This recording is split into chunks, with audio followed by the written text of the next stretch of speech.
पहला अपडेट, आज रामनवमी के मौके पर सुबह 5 बजे से ही उत्तर प्रदेश अयोध्या में रामलला के दर्शन शुरू हो जाएंगे। दोपहर ठीक 12 बजे सूर्य तिलक के साथ रामलला का जन्म उत्सव मनाया जाएगा और इस दरमियान 1 घंटे तक वीआईपी पास भी कैंसिल रहेंगे। राम मंदिर का सिस्टम कुछ इस तरह से बनाया गया है कि सूर्य की किरणें सीधे रामलला के मस्तक पर, ललाट पर तिलक लगाते हैं उस जगह पर पड़ती है। तो आज भी दोपहर ठीक 12 बजे ये सूर्य तिलक होगा और यूपी अयोध्या में भव्य उत्साह भरा माहौल देखने को मिलेगा। तो चलिए दोस्तों, प्रभु श्री राम की जय जयकार बोलते हुए आगे बढ़ते हैं अपन खबरों में। देखिए अगला अपडेट, बैंक हॉलीडे पर खबर है। रामनवमी के चलते आज भी कई राज्यों में बैंक छुट्टी रहेगी। देश के अलग अलग राज्यों में अलग अलग शहरों में यहाँ बैंक बंद रहेंगे 27 मार्च को। और बड़ी खबर आ रही है, प्रधानमंत्री नरेंद्र मोदी ईरान जंग के मुद्दे पर आज देश भर के मुख्यमंत्रियों के साथ बातचीत करेंगे। पीएम मोदी ने संसद में कहा था कि आने वाला समय कोरोना जैसी परीक्षा लेगा, तो हम सबको मिलकर काम करना होगा। तो दुनिया भर में चल रहे पश्चिम एशिया संकट के बीच जो ईरान, इजराइल, अमेरिका के बीच जंग चल रही है, तो आज प्रधानमंत्री नरेंद्र मोदी मुख्यमंत्रियों के साथ ऑनलाइन बैठक करेंगे। देखते हैं इस बैठक में क्या क्या फैसले लिए जाते हैं, मैं आपको बता दूंगा दिन में आज अलग से अपडेट। और खबर है, गुजरात सरकार भी आज 27 मार्च से खोलेगी आई खेडूत पोर्टल। इस पोर्टल के माध्यम से 148 घटकों में किसानों और पशुपालकों के लिए ऑनलाइन आवेदन करने की सुविधाएं मिलेगी। तो किसान भाई लोगों के लिए ये पोर्टल बहुत ही महत्वपूर्ण साबित होगा। वहीं यूपी वाराणसी में आज वृहद रोजगार मेले का आयोजन भी होगा और यूपी टेट के लिए आज से ही ऑनलाइन आवेदन भी शुरू हो चुके हैं। मौसम विभाग की भी चेतावनी है, आज से भारत के कई राज्यों में मौसम में बड़ा उलटफेर देखने को मिलेगा। उत्तर भारत में आंधी और बारिश की संभावना है। आगे मैं आपको बताऊंगा और भी पूरे मौसम समाचार विस्तार से। फिलहाल देखिए अगली बड़ी खबर, ईरान जंग का असर एलपीजी के बाद अब पेट्रोल डीजल के रेट में भी देखने को मिला है। पेट्रोल डीजल के दाम बढ़ चुके हैं। पेट्रोल 5 रुपए प्रति लीटर और डीजल 3 रुपए प्रति लीटर महंगा हो चुका है। जी हाँ, नायरा कंपनी की तरफ से देश भर के कई शहरों में अपने पेट्रोल पंप्स पर ये रेटों में बढ़ोतरी की गई है। जैसे इस बढ़ोतरी के बाद मध्य प्रदेश भोपाल में 1 लीटर पेट्रोल 112 रुपए और डीजल 95 रुपए प्रति लीटर मिलेगा। कंपनी का कहना है कि कच्चा तेल यानी क्रूड ऑयल महंगा होने की वजह से ये रेटें बढ़ाई गई है। इस बढ़ोतरी के बाद कुछ प्रमुख शहरों में नायरा के पेट्रोल डीजल की कीमतें आप देख सकते हैं, भोपाल, जयपुर, लखनऊ, पानीपत वगैरह में। और बाकी देश के अन्य प्रमुख शहरों में पेट्रोल डीजल के दाम क्या चल रहे हैं ये भी आप देख सकते हैं। उत्तर प्रदेश में भी देखिए नायरा कंपनी ने पेट्रोल के दाम लगभग 5.5 रुपए बढ़ा दिए हैं और डीजल 3 रुपए महंगा हुआ। तो इस बढ़ोतरी के बाद पेट्रोल पंपों पर लोगों की भीड़ देखने को मिली और ये तस्वीर देखिए, कुछ लोग तो ट्रैक्टर ट्रॉली में भगोने लाद करके पेट्रोल भरने पहुंच गए हैं। उत्तर प्रदेश के देवरिया, सुल्तानपुर, गोंडा समेत कई जिलों में पेट्रोल पंपों पर ये भारी भीड़ उमड़ी। लोग बड़े बड़े डिब्बे, बड़े बड़े टीन वगैरह लेकर के पेट्रोल भरवाने पहुंच गए। तस्वीरें आप देख सकते हैं। राजस्थान राज्य में भी पेट्रोल डीजल महंगा हो चुका है। आम उपभोक्ताओं और परिवहन क्षेत्र पर असर पड़ने की संभावना है। राजस्थान प्रदेश में भी तकरीबन 900 से ज्यादा पेट्रोल पंपों पर नायरा ने नई कीमतें लागू कर दी है। ये नए रेट्स की डिटेल भी आप देख सकते हैं। वहीं मार्केट एक्सपर्ट्स का यह कहना है कि ब्रेंट क्रूड ऑयल अभी ही $103 के पार पहुंच चुका है। एक्सपर्ट्स बोले कि अगर ये ईरान इजराइल का युद्ध न रुका तो $150 प्रति बैरल तक क्रूड ऑयल का रेट जा सकता है। और अगर इतना महंगा हुआ कच्चा तेल तो दुनिया भर में पेट्रोल डीजल के रेट्स में तबाही आ जाएगी। युद्ध से जुड़े कुछ और अपडेट देखिए दोस्तों। अमेरिका के राष्ट्रपति डोनाल्ड ट्रंप ने अब अपनी टीम को सख्त आदेश दिया, कहा कि जल्द निपटाओ ईरान वॉर, मेरे पास और भी बहुत से काम है। इस बीच ट्रंप ने एक बड़ा दावा तो ये किया, बोले कि ईरान मुझे अपना सर्वोच्च नेता बनाना चाहता है, लेकिन मैंने मना कर दिया। ट्रंप अपने आप में ही खुद को ये कह रहे हैं कि ईरान के लोग मुझे अपना सर्वोच्च लीडर बनाना चाहते हैं, सुप्रीम लीडर खामनेई की जगह ऐसा। और बड़ी खबर है, इजराइल के हमले में ईरान के IRGC कमांडर की भी मौत हो गई। इजराइल के रक्षा मंत्री कार्स ने कहा कि युद्ध के उद्देश्यों को प्राप्त करने के लिए ईरान में अभियान जारी रखेंगे। हालांकि अभी तक ये दावा सिर्फ इजराइल ने किया। इजराइल बोला कि होर्मुज रूट बंद करने वाले ईरानी कमांडर को हमने मार गिराया है। तो इस घटना के बाद ईरान ने भी धमकी दी कि बाब अल मंदेब पर भी हमला करेंगे। यह दुनिया का चौथा सबसे बड़ा शिपिंग रूट है। जैसे होर्मुज रूट को अभी ईरान ने बंद कर रखा है, तो अब इससे तकरीबन 2500 किलोमीटर दूर ये एक और रूट है, संकरा रास्ता ही है, बाब अल मंदेब स्ट्रेट। तो इस रूट को भी अब इजराइल ने बंद करने और यहाँ से गुजरने वाले शिप्स पर हमला करने की चेतावनी दी है। वहीं इधर अमेरिका के राष्ट्रपति ट्रंप ने एक और बड़ा दावा किया, बोले कि ईरान ने हमें 10 तेल टैंकर गिफ्ट किए और पाकिस्तानी झंडे वाले जहाज होर्मुज के रास्ते भेजे, उन्हें हमारा भरोसा जीतना था। वहीं दोस्तों सीज फायर युद्ध विराम को लेकर देखिए, ईरान ने अमेरिका के साथ बातचीत करने से साफ साफ इनकार कर दिया और लड़ाई जारी रखने का ऐलान किया है। और ईरान देश से हमलों के बीच एक शॉकिंग रिपोर्ट तो ये सामने आ रही है कि ईरान 12 साल के बच्चों को भी युद्ध में शामिल करने जा रहा। कई ग्लोबल मीडिया रिपोर्ट्स में भी ये चौंकाने वाला दावा किया गया। वही खबर देखिए, अबू धाबी में भी ईरान ने एक और मिसाइल अटैक किया। दुबई के पास ये शहर है अबू धाबी, UAE का ही। तो यहाँ पर इस हमले के बाद सड़क पर मलबा गिरने से एक भारतीय और पाकिस्तानी नागरिक की भी मौत हो गई। युद्ध के हालातों पर रूस के राष्ट्रपति पुतिन भी बोले कि अब धीरे धीरे दुनिया में कोरोना जैसे हालात बन रहे हैं। जंग से लड़ रहे देशों को इसके असर का अंदाजा भी नहीं है। वहीं दुनिया के सप्लाई चेन पर भी ईरान ने बड़ा दांव खेलते हुए अब घोषणा कर दी है कि होर्मुज रूट से गुजरने वाले जहाजों पर टोल टैक्स लगाया जाएगा। ईरान ने इसकी तैयारी भी शुरू कर दी है। और हमारे भारत में पेट्रोल डीजल की किल्लत पर सरकार का बड़ा बयान सामने आ रहा, कहा कि राशन राशनिंग ना करें, देश के पास अभी 60 दिन का भंडार मौजूद है। क्योंकि बीते दिन भी देश में कई जगहों पर अफवाहों के चलते पेट्रोल पंपों पर काफी भीड़ देखने को मिली। उत्तर प्रदेश में भी लखनऊ समेत कई शहरों में अफवाहें फैल गई, तो भीड़ के बाद पुलिस बुलानी पड़ी, इतने हालात गंभीर हो गए हैं। तो इन्हीं हालातों और पैनिक भरे माहौल को देखते हुए केंद्र सरकार ने कहा कि न पेट्रोल डीजल के दाम बढ़ेंगे, न गैस की कमी होगी। मिडिल ईस्ट संकट के बीच केंद्र की नरेंद्र मोदी सरकार ने अब अपना एक नया मास्टर प्लान भी बनाया है। प्रधानमंत्री ने इस मास्टर प्लान के तहत कुल 5 बड़े फैसले लिए। जिसमें ऑयल कंपनियों ने वापस लिया फैसला, अब 25 दिनों के बाद ही गैस सिलेंडर की बुकिंग होगी। जो 35 दिन के बाद बुकिंग वाला नियम था, तो उसको वापस ले लिया। तो ये राहत की बात है। अब आप सिलेंडर डिलीवरी के 25 दिन बाद ही नया सिलेंडर बुक कर पाएंगे, है ना। अच्छा, वैसे कई सारे होटल रेस्टोरेंट अभी जो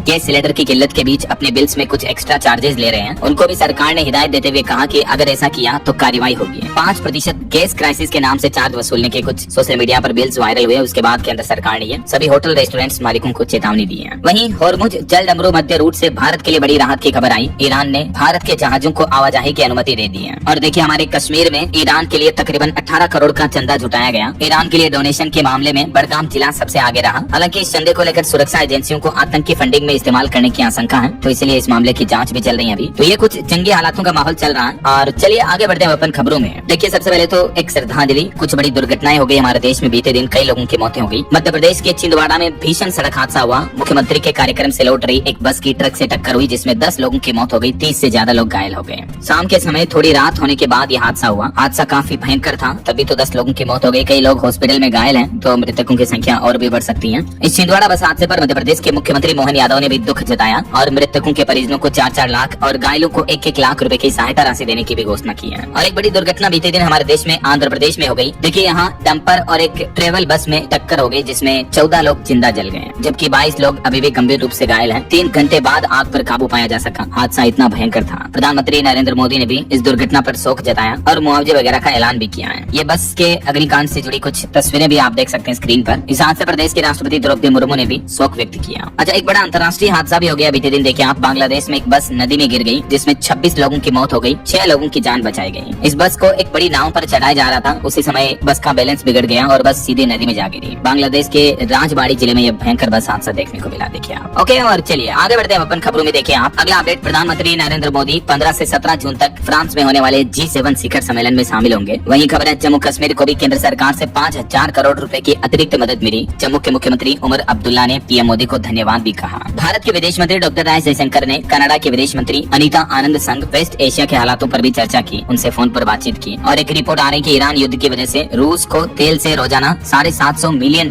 की कमाई हो रही है। इधर रूस ने अमेरिका को यूक्रेन की ओर से एनर्जी प्लांट्स पर किए गए हमलों की भी जानकारी दी। चलिए अगली खबर देखिए। देश के परिवहन मंत्री नितिन गडकरी ने बड़ा ऐलान किया। बोले कि देश में खुलेंगे 120 नए ड्राइविंग स्कूल और इनसे 1 करोड़ से भी ज्यादा युवाओं को रोजगार मिलेगा। उन्होंने ट्वीट पर पोस्ट करते हुए बीते दिन ये बड़ी घोषणा की। देख सकते हैं आप उनका पोस्ट भी। देश भर के अलग अलग राज्यों में ड्राइविंग प्रशिक्षण देने वाले ये स्कूल खोले जाएंगे। 100 से भी ज्यादा 120 नए स्कूल। और भारत में बच्चों की मौतों पर चौंकाने वाली रिपोर्ट सामने आ रही है कि हमारे देश में 1000 में से 29 बच्चे ऐसे होते हैं जो अपना 5वां बर्थडे नहीं देख पाते हैं। हर साल 6 लाख से भी ज्यादा मासूम बच्चों की मौत होती है। भारत में बाल स्वास्थ्य के आंकड़े वाकई में चिंताजनक हैं। यूनिसेफ के द्वारा जारी रिपोर्ट के मुताबिक हर साल भारत में 6 से 6.5 लाख बच्चे अपनी जान गंवाते हैं। और बड़ी खबर देखिए दोस्तों, जम्मू कश्मीर में लश्कर के आतंकी भर्ती मॉड्यूल का खुलासा हुआ। पाकिस्तान और बांग्लादेश से चल रहा था नेटवर्क। 3 महीने ट्रेनिंग में मशीन गन AK-47 चलाना सिखाते थे आतंकी। जम्मू कश्मीर पुलिस विंग ने 10 जगहों पर ये छापेमारी की। वहीं इधर पश्चिम बंगाल में देखिए, TMC और बीजेपी वर्कर्स में एक बार फिर से भयानक झड़प देखने को मिली। 20 लोग घायल हो गए। 5 राज्यों से 400 करोड़ की जब्ती का भी मामला सामने आ रहा है। असम के मुख्यमंत्री हेमंता बोले कि कांग्रेस यहाँ नहीं, पाकिस्तान में सरकार बना सकती है। तो पश्चिम बंगाल में जैसे जैसे चुनाव नजदीक आ रहे हैं, हिंसा, लड़ाई झगड़े, इस तरह का माहौल भी बढ़ता जा रहा है। चलिए खबर देखिए दोस्तों, जम्मू श्रीनगर में ऐतिहासिक रघुनाथ मंदिर 36 साल बाद इस बार रामनवमी पर खुला। इस मंदिर में भव्य पूजा अर्चना का आयोजन भी हुआ। जम्मू के श्रीनगर में इस मंदिर को 36 सालों से बंद रखा था। और बड़ी खबर आ रही है, महाराष्ट्र से गिरफ्तार बाबा पर 5 नरबली देने की भी आशंका है। महिलाओं के अश्लील वीडियो बनाकर ये महिलाओं को ब्लैकमेल करता था। पिछले 10 सालों में 1500 करोड़ से भी ज्यादा का साम्राज्य बनाया। महाराष्ट्र के नासिक का ये बाबा खुद को कैप्टन और कॉस्मोलॉजी एक्सपर्ट बताता था। नाम अशोक खरात। काम यौन शोषण, ब्लैकमेलिंग, ठगी, दुष्कर्म, दुराचार, इस तरह के घिनौने और घटिया काम करता था, जबकि भक्तों में अंधश्रद्धा फैला रखी थी इसने। देखिए जरा बाबाओं की हकीकत।